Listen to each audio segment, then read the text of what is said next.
Assalamualaikum warahmatullahi wabarakatuh. Waalaikumsalam warahmatullahi wabarakatuh. Bismillahirrahmanirrahim. Alhamdulillahi rabbil alamin. Wassalatu wassalamu ala ashrafil anbiya'i wal mursalin. Sayyidina wa maulana Muhammadin wa ala alihi wa ashabihil mujahidin at-tahirin. Amma ba'du, subhanaka la ilma lana illa ma 'allamtana innaka antal alimul hakim. La hawla wa la quwwata illa billahil aliyyil azim. Saudara-saudara kaum muslimin, terutama adik-adik para remaja dan pemuda yang saya cintai. Apabila seseorang akan membangun rumah, tentu saja dia akan mengadakan beberapa pilihan. Sejak dari memilih lokasi di mana rumah itu akan didirikan, sampai kepada menentukan bahan-bahan kualitas yang akan dipakainya, sampai kemudian kepada wujud dan bentuk rumah yang akan ditinggalinya. Demikianlah bahwa untuk membangun sebuah rumah yang hanya untuk menaungi kehidupan di dunia ini, kita mengadakan berbagai macam pilihan. Apalagi kalau kita akan membangun sebuah rumah tangga yang kita harapkan tidak hanya akan menaungi kehidupan di dunia ini, tidak hanya untuk kepentingan kita saja, tetapi juga untuk kepentingan anak cucu kita di belakang hari, termasuk sampai kepada hari akhirat nanti. Oleh karena itu, pada pertemuan kali ini, saya hanya ingin khusus berbicara kepada adik-adik remaja dan para pemuda, bagaimana sebaiknya memilih jodoh menurut ajaran agama Islam. Dalam Al-Quran, Allah Subhanahu wa ta'ala menjelaskan, Zuyyina linnasi hubbus syahawati minan nisa, bahwa manusia apapun jenisnya, asal dia bernama manusia, dihiasi dengan perasaan cinta kepada perempuan. Jadi sejak dahulunya secara fitrah, laki-laki senang kepada perempuan, sebagaimana perempuan pun senang kepada laki-laki. Dihiasi rasa cinta ini dalam kehidupan manusia. Dan oleh karena adanya rasa cinta, berkembanglah segala macam persoalan. Sehingga seorang ahli cinta pernah berkata, cinta adalah 5 huruf yang membuat persoalan tidak akan pernah selesai. 5 huruf yang membuat persoalan tidak akan pernah selesai-selesai. Tetapi dalam kehidupan sehari-hari sering kita saksikan bahwa cinta ini bisa mendorong, memberikan motivasi yang baik, dan cinta ini pun bisa juga memberikan dorongan yang tidak baik. Oleh karenanya, apabila cinta itu ibarat setetes embun yang jatuh di bumi yang subur, akan tumbuhlah di atasnya aneka ragam bunga-bungaan yang harum semerbak, indah, mewangi, sedap dipandang orang, menebarkan rasa aman, damai, sentosa, dan begitu selanjutnya. Tapi jika cinta itu jatuh di hati yang gersang dan tandus, tidak ada yang akan dapat tumbuh di sana selain sirih memanjat batu, kuning daunnya, lemah gagangnya, maka cinta yang semacam itu tidak akan memberikan dorongan positif kepada seseorang di dalam kehidupannya. Maka lebih dahulu kita akan membicarakan cinta dalam artian yang positif ini, untuk nanti sampai kepada perempuan yang bagaimana yang harus kita cintai, atau laki-laki yang bagaimana yang harus dicintai oleh seorang perempuan. Saudara hadirin yang saya hormati, cinta dalam artian yang positif, pertama, dia selalu mendatangkan keindahan. Yang kedua, cinta itu memberikan energi atau semangat untuk berjuang.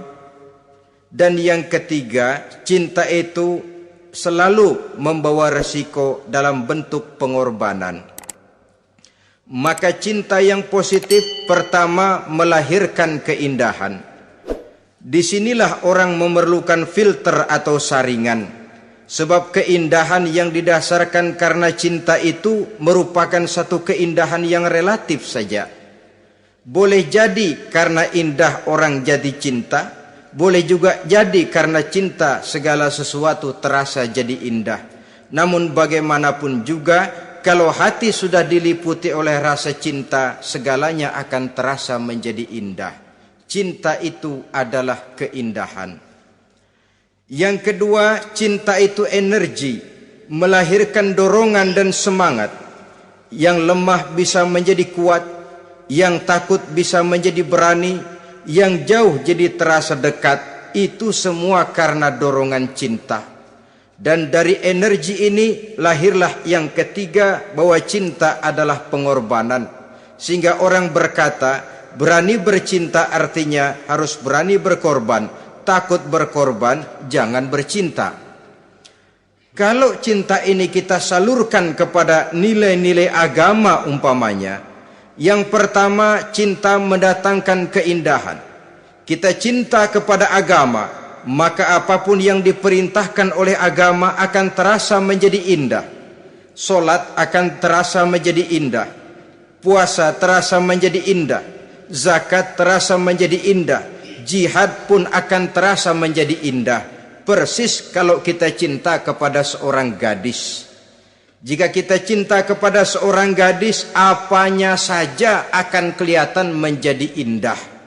Jalannya terasa indah, lenggang-lenggoknya terasa indah, suaranya merdu padahal cemprengnya bukan main.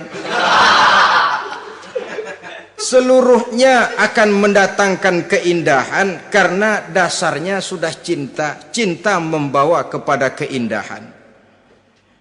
Yang kedua, cinta itu melahirkan energi. Orang yang cinta kepada agama akan lahir tenaga dan semangatnya melaksanakan ibadah, melaksanakan puasa, melaksanakan zakat, melaksanakan solat, melaksanakan haji, bahkan melaksanakan jihad sekalipun.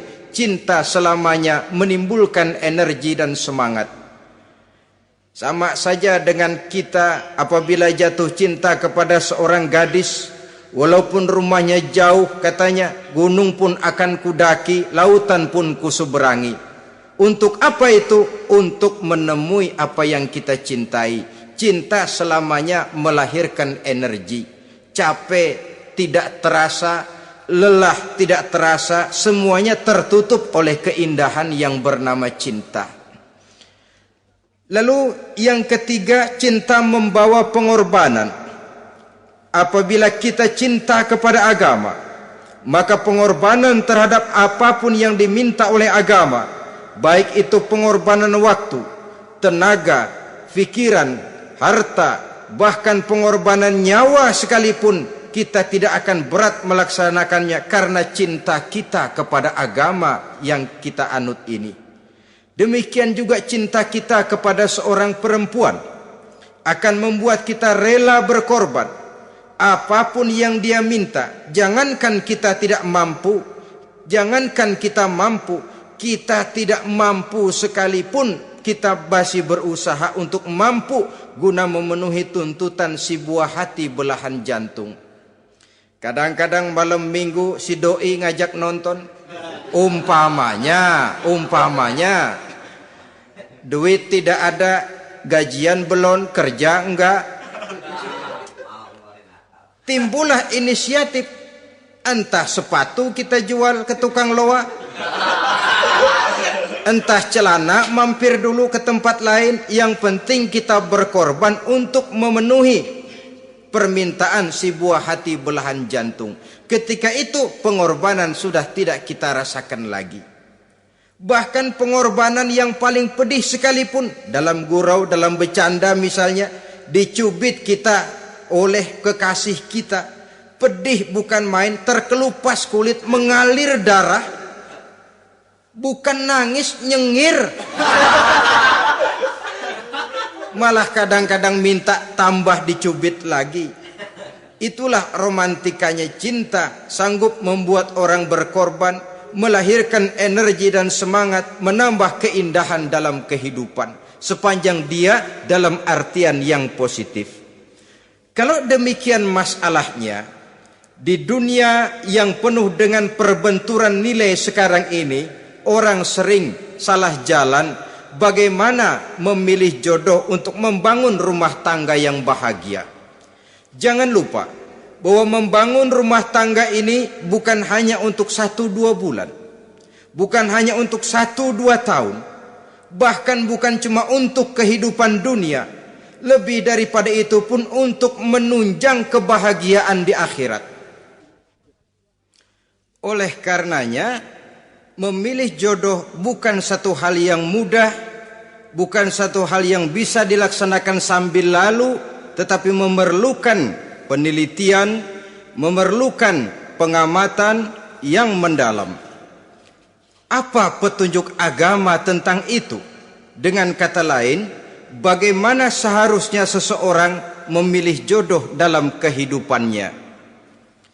Ini tentu saja sumbangan moral buat adik-adik remaja dan para pemuda yang lagi kebingungan memilih jodoh, atau barangkali buat bapak-bapak yang kepengen nambah lagi.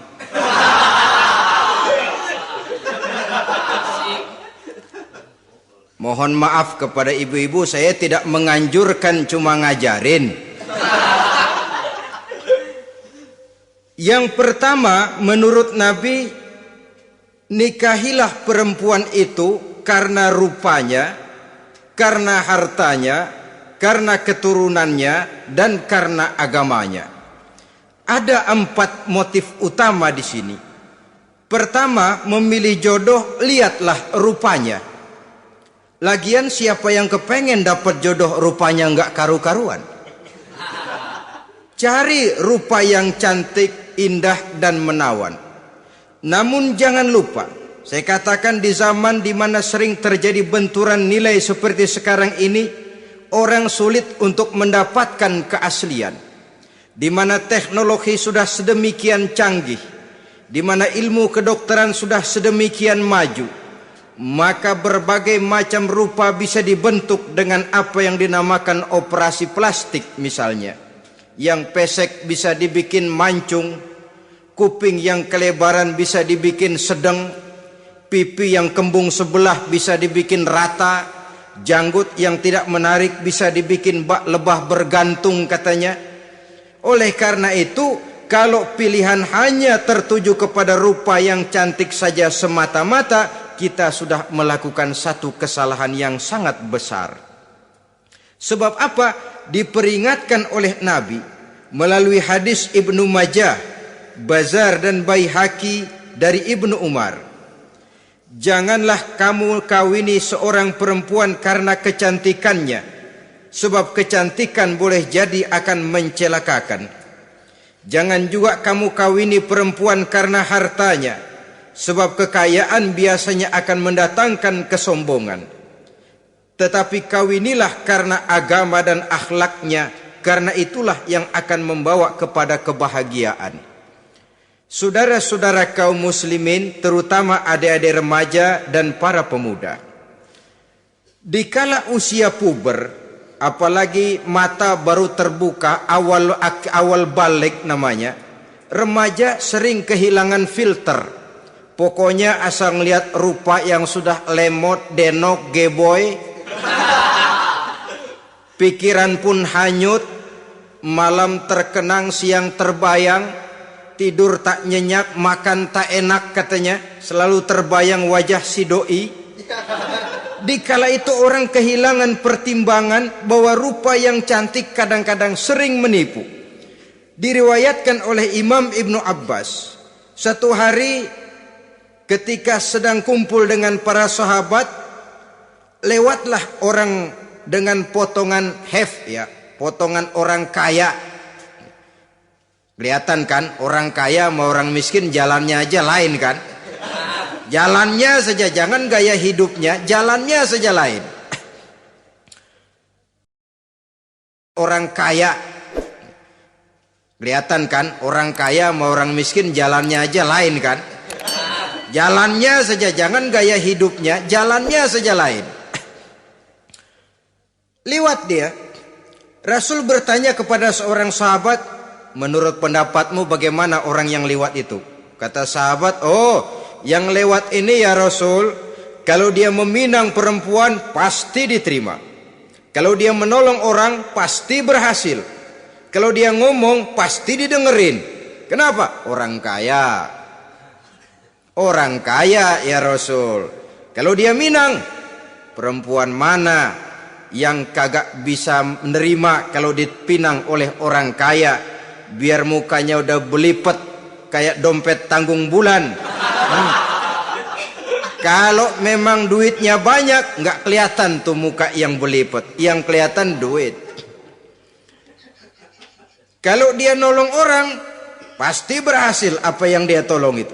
Kalau dia ngomong, pasti didengerin orang. Walaupun omongannya biasa-biasa saja. Kenapa? Orang lihat penampilannya. Sudah, ketika orang itu lewat, beberapa lama kemudian lewat lagi seseorang yang kelihatannya miskin. Rasul tanya lagi, kalau orang ini, bagaimana pendapat kamu? Wah, potongan begini sih Rasul. Kalau dia minang, orang tolak. Siapa yang mau kawin sama kere begini? Kalau dia nolong orang, pasti nggak berhasil. Kalau dia ngomong, kagak bakalan ada yang mau dengerin. Siapa yang mau dengerin orang susah ngomong? Setelah orang itu lewat, apa kata Rasul? Orang yang terakhir, yang lewat ini, yang barusan lewat, jauh lebih baik dari yang pertama yang lewat tadi. Jauh lebih baik. Maksud dari ucapan ini, Rasul sebenarnya mendidik para sahabat jangan tertipu oleh penampilan. Sebab penampilan tidak selamanya mencerminkan keaslian. Apalagi di zaman sekarang, salon di mana-mana bejibun. Alis mata bisa dibikin, pipi bisa dicat. Yang pinggir kuning, yang tengah merah, di sebelah merah ada yang kehitam-hitaman, persis orang kepentok tiang listrik.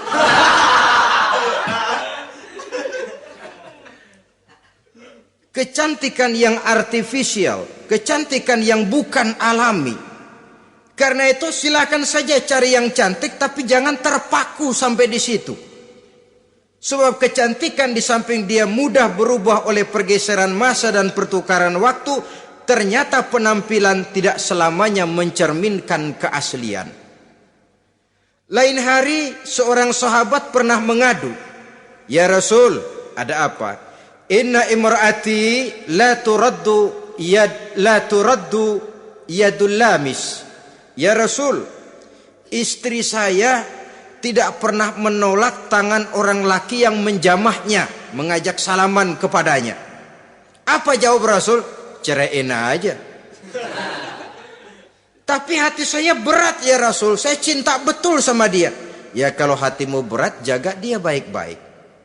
Nah, dari riwayat ringkas ini kita ambil satu perbandingan. Memang punya istri berwajah cantik itu kadang-kadang si malakama kalau imannya tidak kuat. Si malakama. Kita diemin aja, binal, makan hati, nggak aman, nggak tentram. Jangan-jangan saya berangkat ke kantor, dia ngompreng. Buah si malakama, seperti orang tadi, ya Rasul. Istri saya kelihatannya sebenarnya tidak negatif maksudnya ini, cuma bersalaman tapi terlalu ngobrol. La turaddu yadul lamis, tidak pernah menolak orang yang ngajak salaman. Ya sekedar salaman. Tapi kan awalnya dari salaman. Kalau sudah salaman kan strum bisa ngederdet dari tangan situ.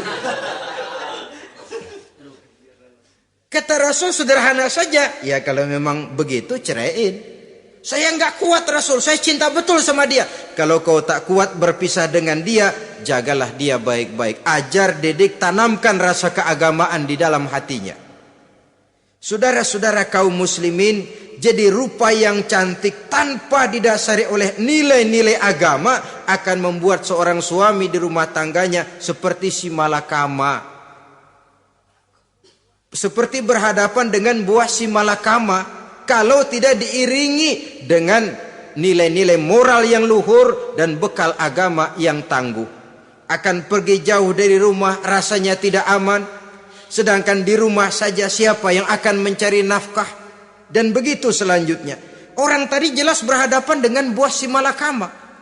Didiamkan, makan hati. Sebab, maaf, kalau seorang suami sudah tidak punya rasa cemburu terhadap istrinya, itu kan yang disebut dayus. Dan dayus itu, jangankan masuk surga, bau surga saja dia tidak dapat. Tapi cemburu dalam artian bukan cemburu buta, cemburu dalam artian yang wajar. Dia cemburu, akan dikerasi takut kalau istrinya minta cerai, sedangkan dia cintanya sudah kadung medok bener. Si malakama jadinya. Nah, ini juga satu riwayat yang memberikan gambaran kepada kita pilihan. Silakan cari rupa yang cantik saja, cari yang cantik. Tapi kalau itu dijadikan motif utama tanpa dasar-dasar agama, saya khawatir nanti rumah tangga kita akan berhadapan dengan buah si malakama.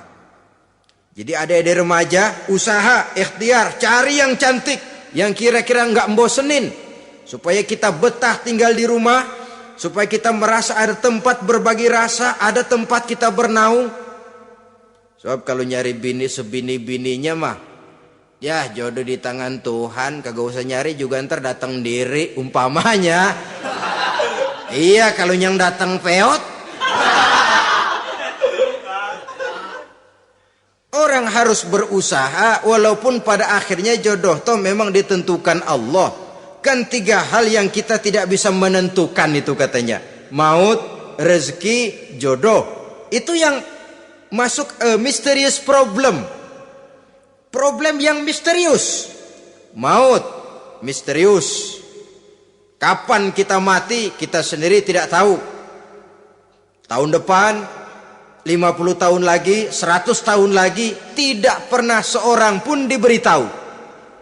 Tapi yang pasti dia bakal datang. Kapan dan di mananya, kita tidak tahu. Bisa di rumah, bisa di masjid, ya alhamdulillah. Bisa di majelis taklim, syukur. Bisa di medan perang membela agama, bagus. Pasti dia akan datang. Maut, mysterious problem, sesuatu yang kita tidak tahu kapan datangnya. Rezeki gitu juga, sehingga orang sering bilang rezeki katanya kayak bayangan. Kita uber-uber dia lari, kita diam dia mah diam. Setengah mati kita uber-uber, emang ukuran segitu, segitu aja. Begitu kita nggak ngapa-ngapain, datang yang bawain rezeki. Namanya rezeki itu mysterious problem. Kadang-kadang ngobek, sungsang, sumbul, udah segala tanah orang kita ukur-ukurin. Udah segala ngomong sudah nggak ada yang loh, terus udah buta. Tapi memang bayangan, kalau belum rezeki ya belum. Kadang-kadang nyari kode sampai tidur di kuburan, belepotan tanah kuburan loh. Yang aneh lagi kadang-kadang orang gila ditanyain. Allahu Akbar, ini kode-kode zaman sekarang ini sampai orang waras nanyain orang gila, itu gimana itu? Ini sudah efek yang betul-betul negatif. Sudah jelas orang gila kok ditanya. Apa kira-kira yang nanya nggak lebih gila dari yang gila itu?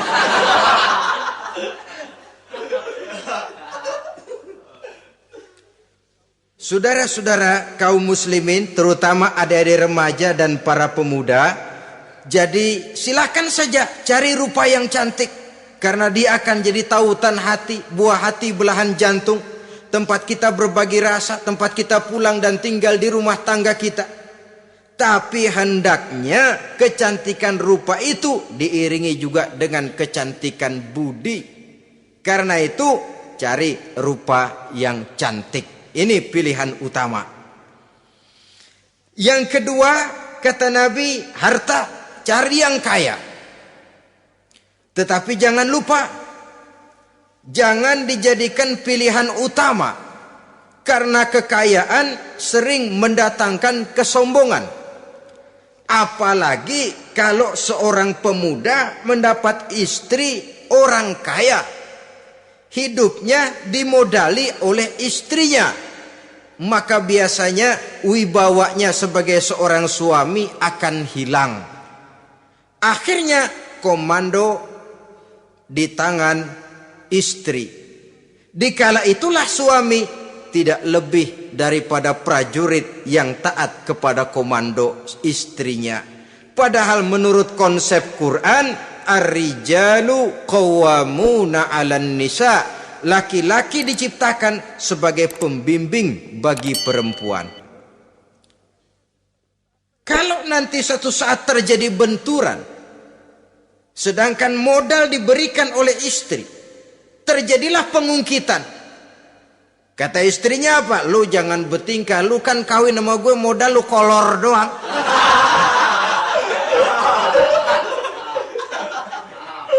Kalau sekarang bertingkah, silakan keluar rumah.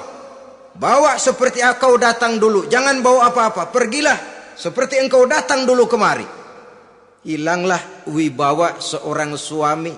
Suami kalau udah digentak sama istri begitu, ngelempuruk kayak ayam sampar. Di mana lagi letak wibawanya? Harta sering mendatangkan kesombongan. Oleh karena itu, walaupun diperintahkan cari yang keturunan orang kaya, tapi maksudnya jangan dompleng. Sebab kepribadian seorang suami akan ditentukan oleh sifatnya sendiri. Keberadaannya ditentukan oleh karya dan perbuatannya sendiri. Itulah yang akan menampilkan kepribadian dia dalam kehidupan di masyarakat ini.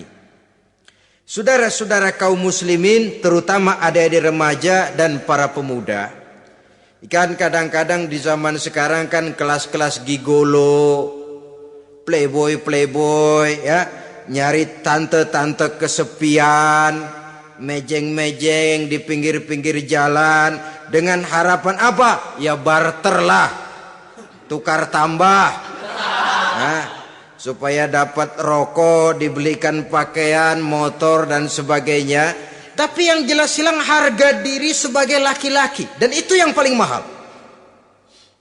Kalau seorang laki-laki sudah kehilangan harga diri, apalagi yang bisa dibanggakan dalam kehidupan ini? Apa artinya naik mobil kalau kepala tertunduk ke bawah? Apa artinya jalan di tengah masyarakat kalau kita tidak bisa menengadah dengan satu kebanggaan? Hilangnya harga diri merupakan kehancuran awal dari sebuah pribadi yang untuk jangka panjang kita tidak akan bisa lagi berbuat banyak. Tanpa harta orang memang sulit untuk bahagia, tapi harta semata-mata bukan merupakan jaminan bahwa orang lantas akan bahagia. Saya barangkali harus berkata, banyak orang miskin yang kaya, tapi tidak sedikit orang kaya yang miskin. Saya ulangi ini, banyak orang miskin yang kaya, tetapi tidak sedikit orang kaya yang miskin. Nah, bagaimana pengertiannya? Orang miskin yang kaya, materinya sederhana, peralatan rumah tangganya sederhana, tapi hatinya kaya. Oleh karena hatinya kaya, jiwanya lapang. Sebaliknya, orang kaya yang miskin, di tengah kelimpahan materi yang berlimpah, segalanya serba ada, hatinya yang miskin. Kelimpahan materi tidak akan sanggup mengobati kemiskinan hatinya. Sehingga di tengah kehidupan yang serba ada, dia masih merasa kurang, maka dia tidak pernah cukup. Di tengah kemilauan dan gemerlapan serta glamornya rumah mewah, dia merasa hidup di tengah gurun pasir yang gersang dan tandus. Karena itu, biarlah miskin harta tapi kaya budi, daripada kaya harta tapi miskin budi. Lebih utama lagi, kaya harta, kaya budi. Itu idealnya. Dasar pilihan ketiga sesudah rupa dan harta menurut Nabi, keluarga. Faktor keturunan kaya budi, itu idealnya. Dasar pilihan ketiga sesudah rupa dan harta menurut Nabi, keluarga. Faktor keturunan sangat menentukan. Pepatah mengatakan buah apel akan jatuh tidak terlalu jauh dari pohonnya. Biasanya kalau bapak kalong anak kampret, bapak nyolong anak nyopet, itu fotokopi. Saudara-saudara, sungguh pun demikian, faktor keluarga bukan merupakan yang paling dominan, karena segalanya memang bergantung kepada hidayah dari Allah Subhanahu wa ta'ala. Kalau hidayah datang, bisa saja anak maling bisa jadi kiai. Kalau hidayah datang, bisa saja anak nabi malah ikut bersama orang-orang kafir. Pada akhirnya orang mau besar atau tidak bukan dengan jalan menyempeng kepada keturunan orang lain, tapi ditentukan oleh kepribadian dirinya sendiri. Tidak bisa kita menjadi besar dengan menyebut kebesaran orang lain. Itu sebabnya dicontohkan oleh Imam Ali pada saat beliau berkata, "Laisal fata may yaqulu kana abi, walakinnal fata may yaquluha anadha." Anak muda yang gentleman adalah anak muda yang berani berkata, "Inilah saya." Bukan anak muda yang membanggakan leluhurnya. Ini kan zaman sekarang ini lagi ngetop-ngetopnya lagu-lagu cengeng katanya. Sebenarnya menurut saya bukan cuma lagu cengeng yang jadi masalah. Lagu cengeng cuma satu efek dari sikap yang lebih utama dari itu, yaitu mental cengeng. Kalau mental sudah cengeng, apapun yang kita lakukan akan jadi cengeng. Tidak cuma lagu, kebudayaan yang lahir akan kebudayaan cengeng. Jadi pengusaha cengeng. Jadi pejabat cengeng. Jadi kiai cengeng. Kenapa? Mental cengeng.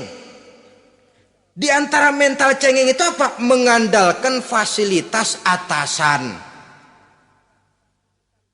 Kalau tidak ada fasilitas dari atas, lantas tidak bisa berbuat apa-apa, cengeng. Menjadi besar bukan karena karier pribadi, tapi karena nasib katrolan. Itu pun termasuk mental cengeng. Sedikit gagal, bagaimana sedikit jalan buntu, babe. Sedikit deadlock, babe. Lu ngapain babe lu melulu? Saudara hadirin yang saya hormati, jadi lebih penting dari sekedar lagu-lagu cengeng, saya malah lebih suka bicara mental cengeng ini. Mental yang cepat putus asa. Mental yang tidak mau mengeluarkan usaha maksimal. Mental yang hanya mengandalkan fasilitas. Sedangkan pribadinya tidak lebih daripada pribadi sumuhun dawu, pribadi kulon nuwun, pribadi kumaha juragan wae, pribadi oke bos, pribadi asal bapak senang. Bukankah itu semua merupakan cermin dari mental-mental yang cengeng, yang untuk jangka panjang tidak akan pernah menguntungkan daripada pembangunan bangsa dan negara yang kita cintai ini. Seseorang mau besar atau tidak bukan dengan jalan menyempeng kepada kebesaran orang lain. Bahkan Syauqi dalam sebait syairnya yang lebih tegas mengatakan,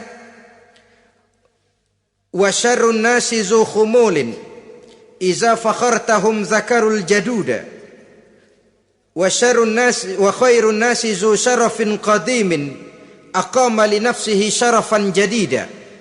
Generasi yang paling jelek adalah generasi pemalas. Kalau kelihatan orang lain lebih hebat dari dia, disebut-sebutnya kebesaran nenek moyangnya. Dia sendiri nggak punya prestasi apa-apa. Kerjanya cuma ngandeli babe. Kerjanya cuma menggelayuti fasilitas orang tuanya.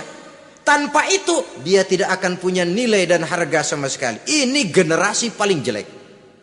Kalau orang lain kelihatan lebih hebat, dia sebut nenek moyangnya. Lo sih belum apa-apa lo, baru kopral lo.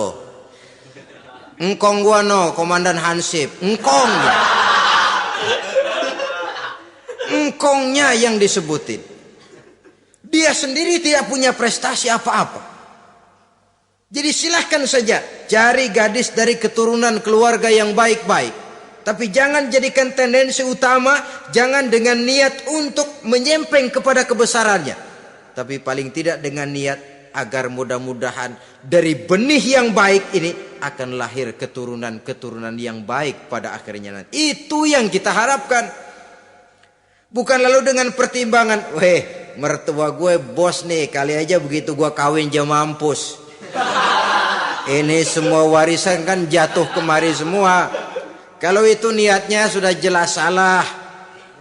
Kita mencari perempuan dengan keturunan-keturunan yang baik dengan berharap agar anak-anak kita nanti yang akan merupakan benih cucunya akan melahirkan kebaikan-kebaikan seperti leluhurnya dulu.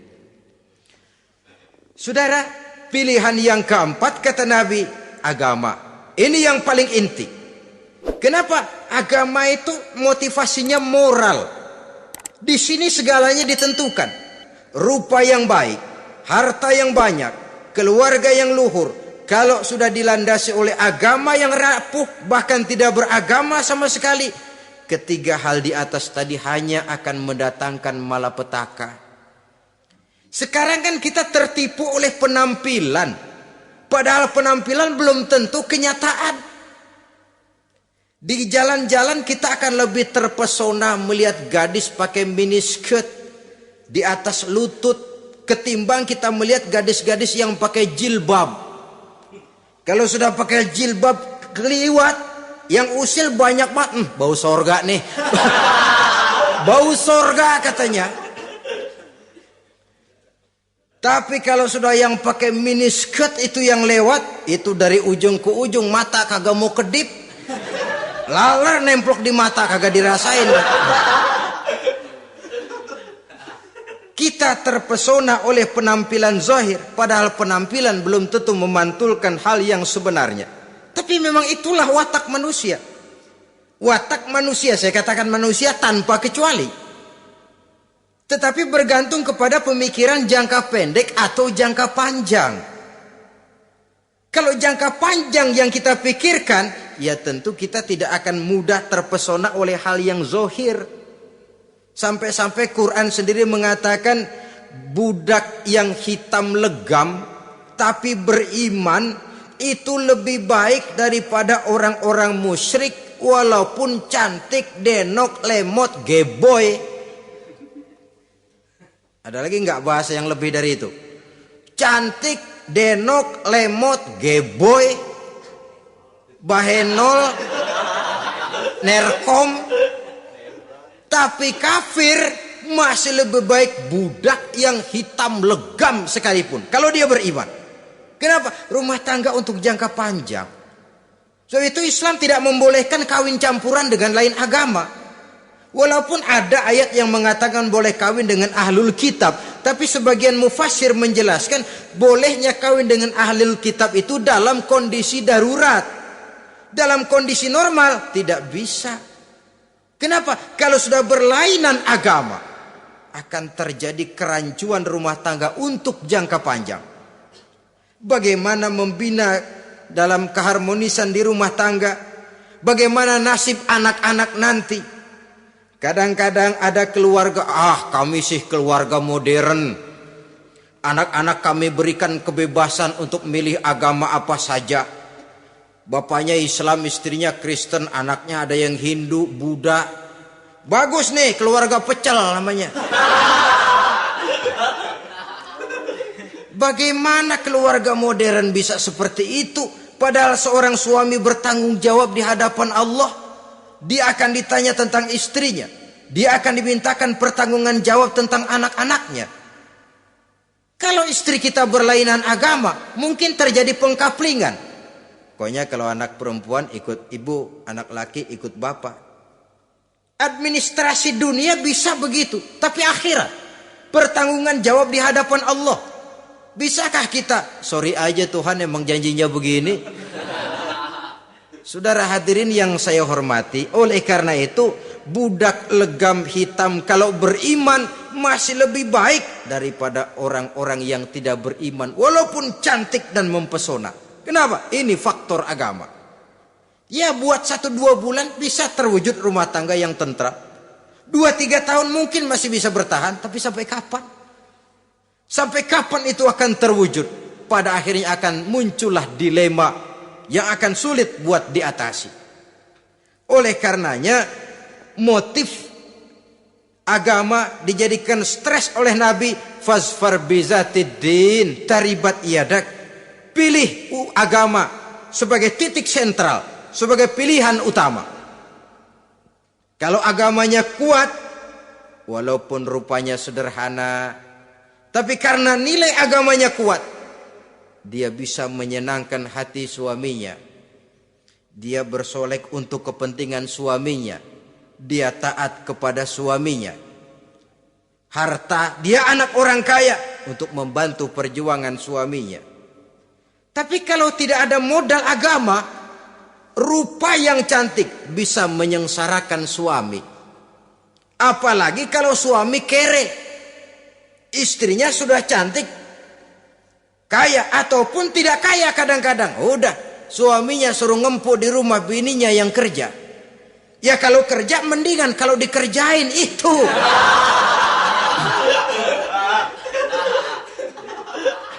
Itu yang repot. Saudara hadirin yang saya hormati, dan ini bukan 1-2 kasus. Alangkah malangnya kalau sudah terkena hal seperti itu. Akhirnya seperti pengaduan sahabat kepada Rasul tadi. Mau diceraiin, cinta saya udah medok benar Rasul. Enggak diceraiin, hati saya ngebet, pegel.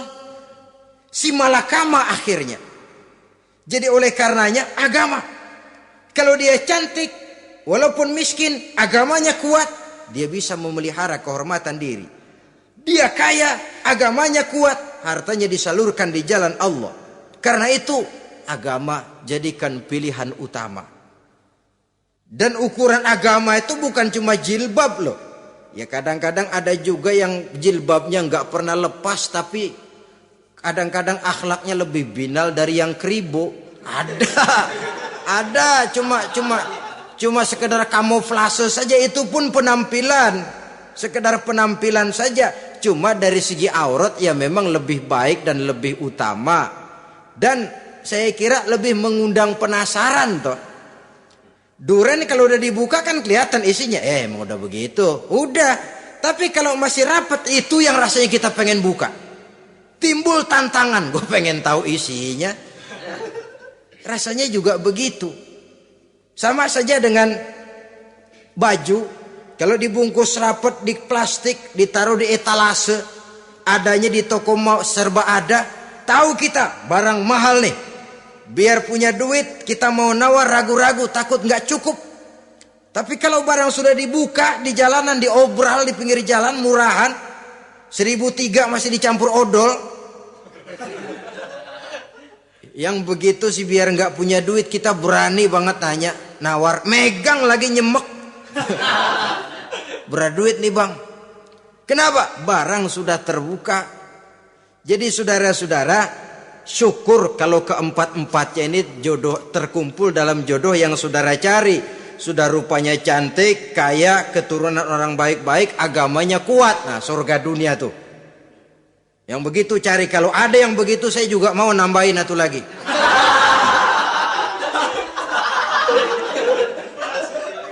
Tapi yang kumpul keempat-empatnya ini terus terang saja langka. Makhluk langka ini. Kadang-kadang cantik, kaya, keluarganya hebat, agamanya nol, akhlaknya kayak setan. Tapi yang paling celaka kalau empat-empatnya kagak ada. Rupanya jelek, melarat, bapaknya biang maling, kagak beragama lagi. Apanya yang mau dipilih? Mampus saja mendingan.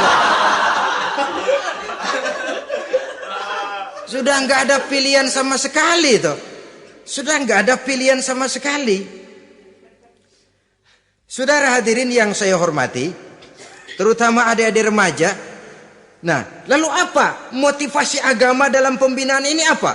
Agama ini kan memberikan contoh bahwa perempuan yang baik itu yang kita ingin jadikan dia sebagai ideal dalam pencarian jodoh, tandanya 3. Iza ra'aitaha sarratka, kata Nabi. Kalau dipandang dia bisa menggembirakan kamu. Itu yang kita ingin jadikan dia sebagai ideal dalam pencarian jodoh, tandanya 3. Iza ra'aitaha sarratka, kata Nabi.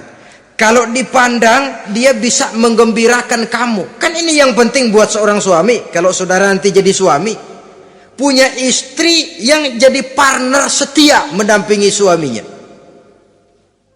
Kalau dilihat nggak bosenin.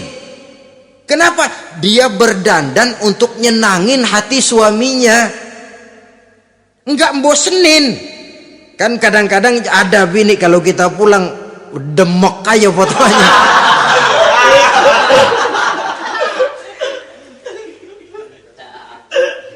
Ini yang bikin suami nggak betah di rumah ini kan yang begini. Adapun perempuan yang beragama, apabila dipandang oleh suaminya, dia pandai menyenangkan hati suaminya. Andai kata suaminya dalam kesulitan, dia tidak menambah beban kesulitan. Paling tidak dia bisa memberikan satu bantuan moral. Bantuan moral untuk mengurangi beban kesulitan daripada suaminya. Suami pulang dagang rugi, kata istrinya, romantika bang. Sekali-sekali lah, masa selamanya dagang mau untung. Besok siapa tahu untung lebih besar. Kan meringankan tuh. Kadang-kadang enggak, suami pulang dagang dari pasar panas rugi, sampai rumah bini pidato pletar-pletor. Lu dagang rugi, emang lu laki goblok.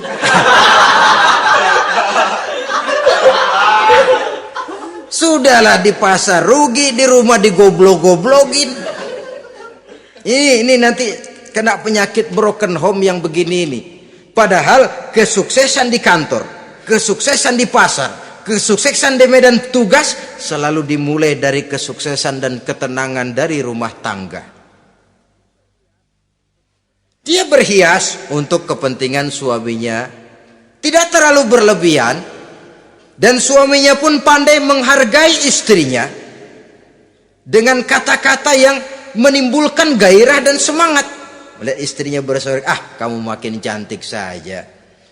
Jangan juga kadang-kadang suami ketus, ngelihat pulang kantor, lihat suaminya, istrinya dandan rapi, tumben lu mau bekasin apa? Mau bekasin katanya. Artinya apa ini? Pandai mengembirakan, bisa tenggang rasa, bisa berbagi rasa. Sehingga suami merasa ada tempat dia bertukar pikiran, ada tempat dia membicarakan persoalan. Dialog dalam kehidupan berumah tangga itu sangat diperlukan.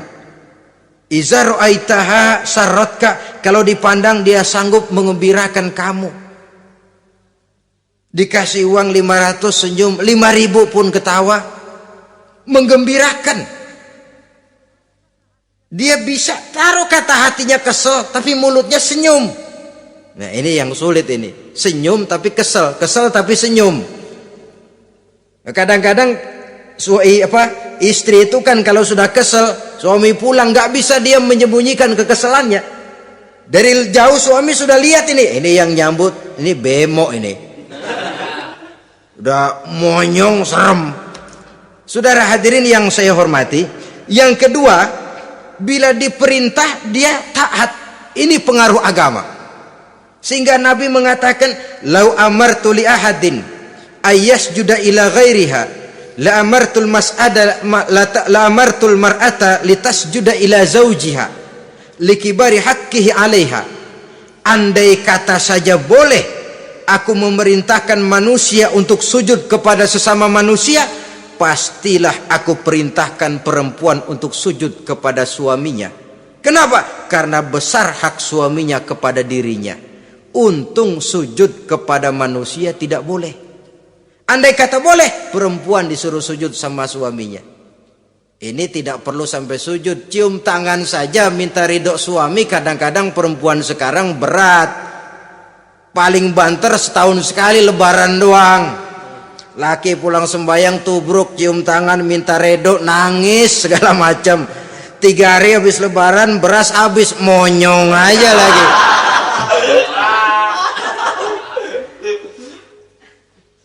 Saudara hadirin yang saya hormati,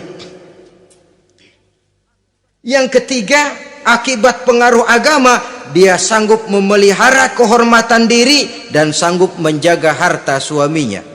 Memelihara kehormatan diri baik pada saat suaminya di rumah atau pada saat suaminya tidak ada di rumah.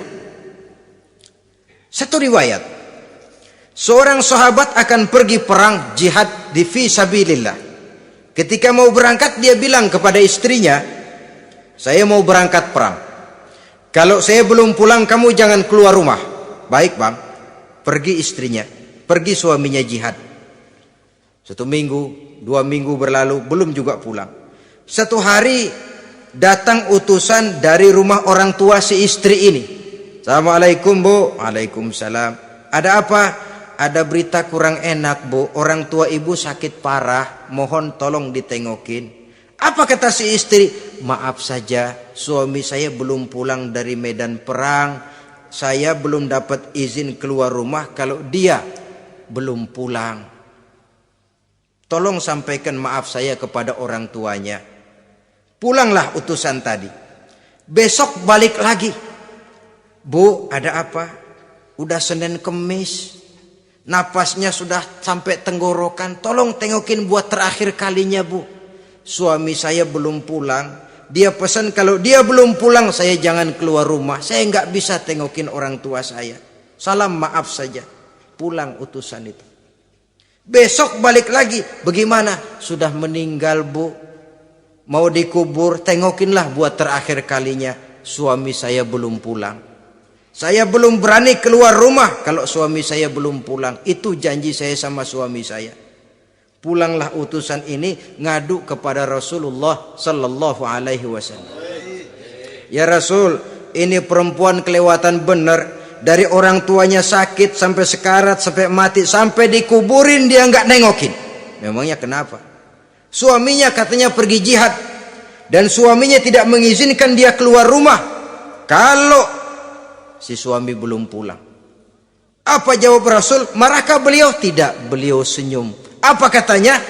Dosa orang tua yang meninggal ini telah diampuni oleh Allah karena dia punya anak perempuan yang begitu taat kepada suaminya.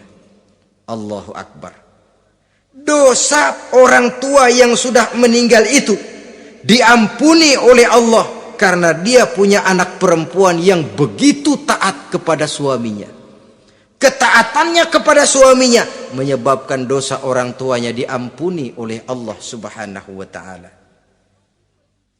Suami pergi jihad, orang tua sakit keras, tidak berani dia keluar rumah. Itu tandanya bisa menjaga kehormatan diri. Kalaupun satu saat suaminya manggil, bu tolong ambilin uang di dompet. Dompetnya dibawa, bang ambil saja sendirilah, nanti salah ambil lagi saya. Kadang-kadang enggak, suaminya pergi mandi dompet berantakan. Saudara hadirin yang saya hormati, ini motivasi agama. Jadi kecantikan zahir yang diimbangi dengan kecantikan batin oleh karena pengaruh agama tadi. Kalau sudah kemari, orang tidak perlu mikir-mikir operasi plastik, bikin yang pesek jadi mancung supaya orang tertarik, bikin belakang yang kurus jadi menarik. Tidak, orang tidak perlu lagi pakai susuk-susukan, dipasang di bibir supaya kalau senyum orang gempor, supaya kalau ngomong orang percaya, dipakai di kuping supaya macam-macam. Tidak perlu lagi pakai jompa-jampe, pelet-peletan supaya kalau diludahin orang ngikut. Nggak perlu lagi. Kenapa? Cinta itu nature, sesuatu yang alamiah, yang tidak bisa dipaksakan. Dia kudrati, karunia dari Allah. Tidak bisa cinta dipaksakan. Kalaupun bisa, dengan ilmu pelet, oh saudara bisa membuat orang jatuh cinta, ya 2-3 hari, 4-50 hari. Kesananya apa yang akan terjadi? kelanggengan tidak akan pernah terwujudkan. Kenapa? Keterpaksaan yang akan timbul. Dalam kondisi semacam itu, rumah tangga tidak akan mengalami ketenangan dan ketentraman. Jadi biarkan cinta berjalan secara alamiah, karena dia memang alamiah. Saudara-saudara, nah sekarang kalau sudah ketemu nih, yang 4 tadi, rupa cantik, keturunan boleh, kaya lumayan, agama kuat. Apa yang harus kita cari? Apa yang harus kita lakukan? Apa pakai pepatah anak sekarang? Aku lihat, aku pikat, aku dapat, aku sikat, aku minggat. Bangsat.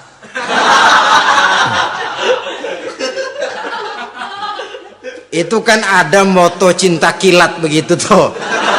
Cinta kilat katanya. Aku lihat, aku pikat, aku dapat, aku sikat, aku minggat. Bangsat. Atau kita harus hanyut dalam arus free love, free sex, summon liven, eksperimen dulu? Tidak. Islam menganjurkan kalau memang seret, ini rasanya ini nih, mantap gue nih. Apa yang diajarkan oleh Islam selanjutnya? Meminang, saudara-saudara. Meminang adalah langkah awal untuk mengikat tali pernikahan. Diizinkan meminang, dan di dalam meminang pun diizinkan untuk melihat.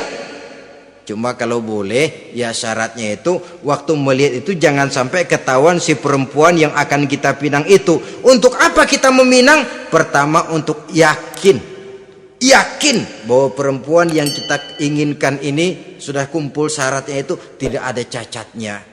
Yang kedua, untuk memperkuat tekad hidup berumah tangga diperlukan meminang. Adapun adat itu berbeda, tapi bahwa konsep meminang itu dalam Islam ada, itu jelas. Ya kalau mesti bawa pisang raja, pakai roti buaya, pakai martabak segede ban mobil truk segala macam, itu adat saja ya. Tapi yang real meminang itu ada dalam Islam. Nah, bagaimana adab meminang? Setelah kita tahu anak ini cantiknya ya, keturunan baik ya, kekayaannya lumayan, agamanya kuat, pinanglah dia. Caranya boleh lihat langsung kalau bisa tanpa setahu si perempuan. Dan batas yang boleh dilihat itu muka dan tangan, itu saja. Jadi jangan gerusak. Minta permisi Pak, saya mau ngelihat anak bapak seutuhnya, soalnya buat saya ini nanti. Apanya aja dibedolin, jangan. Kira-kira yang boleh itu muka sama tangan. Andai kata kita risih, sebab nanti kalau nggak jadi akan jadi timbul rasa malu dan si perempuan juga kasihan. Boleh mengutus perempuan yang kita percaya. Coba kau ke sana, lihat kondisinya yang sebenarnya bagaimana. Kalau ngelihat dari jauh sih utuh, siapa tahu nanti tangannya kurang sebelah. Coba lihat sana. Saudara-saudara, kemudian boleh juga ditanyakan kepada orang tuanya. Dan dalam hal ini orang tua si gadis tidak boleh menyembunyikan aib atau cacat yang dimiliki oleh anaknya. Dia harus menceritakan apa adanya, sampai pun kekurangan anaknya yang paling kecil sekalipun. Sebab apa? Jangan sampai istilah pepatah beli kucing dalam karung. Kedengeran suaranya doang meong-meong, begitu dibuka tuh kucing gempor sebelah kakinya nggak ada. Kan tentu kita tidak kepengen kecewa di belakang hari. Itulah perlunya meminang sebagai jembatan untuk menuju kepada pernikahan. Nah, dengan demikian kalau sudah usaha meminang ini dilaksanakan, jangan merasa sudah setengah resmi. Ini yang kadang-kadang jadi penyakit. Malah sesudah meminang harus masing-masing lebih menjaga diri, menjaga kehormatan, menjaga pergaulan. Kenapa? Agar saat memasuki jenjang pernikahan nanti merupakan jenjang yang sangat ditunggu-tunggu. Ada rasa keinginan tahu. Kalau tidak, ya udah biasa, nggak giroh lagi ngadepin perkawinan. Kenapa? Kemarin-kemarin gue udah cobain. Hilang gairah lagi. Sebab itu kalau sudah meminang, jangan merasa sudah setengah halal. Udah minang ini Kadang-kadang orang tua juga konyol. Sudah dipinang, diumbar. Lu bawa kemana keda lu udah pinang? Padahal meminang itu cuma langkah awal. Sedangkan selanjutnya harus lebih berusaha menjaga kehormatan diri sampai pada saat nanti pelaksanaan pernikahan. Nah, saudara-saudara, terutama adik-adik remaja dan para pemuda, walaupun agak sekilas memang karena terbatasnya waktu pada pertemuan ini, mudah-mudahan bisa memberikan gambaran yang sepintas tentang bagaimana sebaiknya kita memilih jodoh di dalam membina rumah tangga yang bahagia. Semoga ada manfaatnya. Terima kasih atas segala perhatian. Mohon maaf atas segala kekurangan. Usikum wa nafsi bitaqwallah. Wassalamualaikum warahmatullahi wabarakatuh.